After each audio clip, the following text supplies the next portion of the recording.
Karon guys, update namo diri sa RV, nahutdan mi gas. So tanan nga kuan amo ang duha ka tangke empty. Kay kani laging pag-uta nga kanang nag-inani. So adjud mi kabaw. So tanawa ang among mga window. Frozen. Ice na siya. Ice na sila oh. Mga ice tugnaw pero daghan lang gug sa nina gud frozen. Good morning guys. So day ako'y pan day 8 naman siguro or 9 na mo, basta mag 1 week na mi diri sa Corona New Mexico. Kagabi now, mga 4 days na may nga ang among sower na frozen. Kagabi, yabi na mag-okay ra among ang gas. Sus, pag mata na mo pagkabuntag, purting tugnawa. Tugnaw ang living room, pero ang mga rooms na mo, dili tugnaw, kinama may space heater. So, tanawa ang among living room, guys. Tanawa ninyo. Muna siyang hitabo sa among living room. Oh, daghan kig ice ang window. Kay tungod sa kabugnaw. Na siya, ice na siya.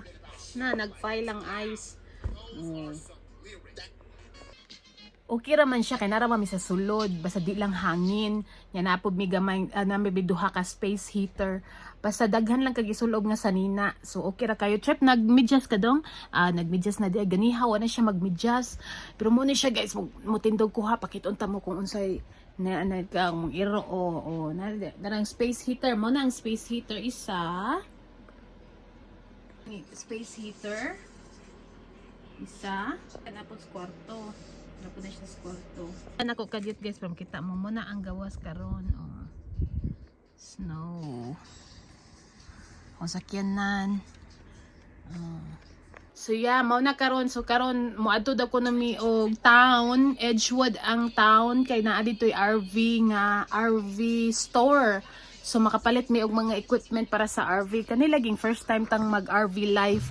Dili jud kaayo tak professional ba pero unsa man ato na lang na ikatawa kay lain man po kay maghilaktan no umtay mahimo bisan pag magkuanta umtay mahimo kay ba naman tugnaw naman umtay kay tabang oh grabe king ice oh tanawa ice nakafile lang ice sa sulod pero sige ra maanad raon niya. So sa next nga mga buwan professional na taan ni.